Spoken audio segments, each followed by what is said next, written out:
Hi, boys and girls. It's Mr. Yates and Miss Garcia again.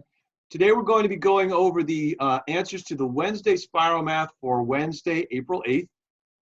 I'll be taking the odds today, and Miss Garcia will be working on the evens. So let's get started. First of all, we're going to go ahead and look at what is the value of 166 multiplied by 14. So I'm going to go ahead and just write down my number sense, which will be my answer sense right here. 166 times 14 equals. And I'm going to zoom in just a little bit more here to make it a little bit bigger so you can see it.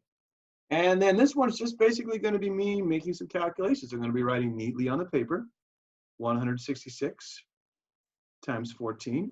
And it's important to show your work, boys and girls. That way, if you make any calculation errors, we can tell. Or you can tell too. 6 times 4, 24. 2, 6 times 4 is 24 plus 2 is 26. Add 2 is 664. Don't forget to drop a 0 down in the next place. Then we're going to start again. 6 times 1. Well, this is 166 times 1, so I'll just put 6 and 6 and 1. Then when I add, I get 4, 12, 13, 2. 2,000. So the product is 2,324. Miss Garcia, did I do everything right on this one? Yeah, that's what I got. Excellent. All right, great. Well, let's move on down to number 2 then. Alrighty, and before I start number 2, guys, the reason why I got up for a second is because I need to get my glasses. And yes, I know that they are pretty big for my face. My mom calls them my Chicken Little glasses, but you know, it's okay. Glasses are cool, Miss Garcia. Yes, yes they are. All right, so back to spiral. Okay, number 2 says Adea, I think, equally divided 156 sheets of construction paper into a 13-pocket accordion file. How many sheets of paper are in each pocket? So for your guys' answer sentence, you should have blank sheets of paper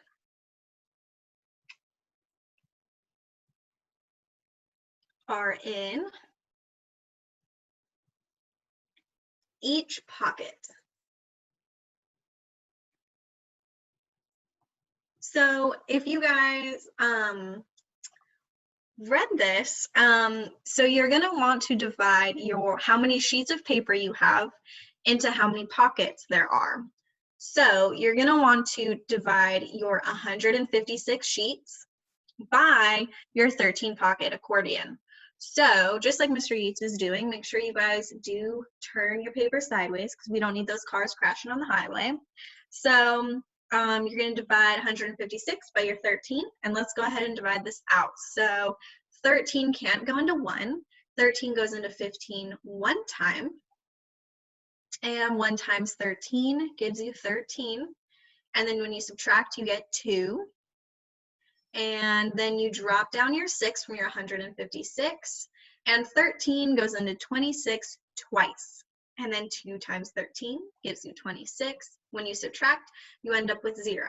So you guys should put your 12 into your guys' answer sentence to where it should read 12 sheets of paper are in each pocket. Awesome. So that completes number 2. All right. We're going down to number 3 right now. And this one is about Tom. Tom saved $5,250 in a savings account and $1,592 in another account. He wants to divide the total amount between his 2 sons. How much would each son receive? Now, boys and girls, I'm going to go ahead first and, as always, write an answer sentence. And I'll start out with each son would receive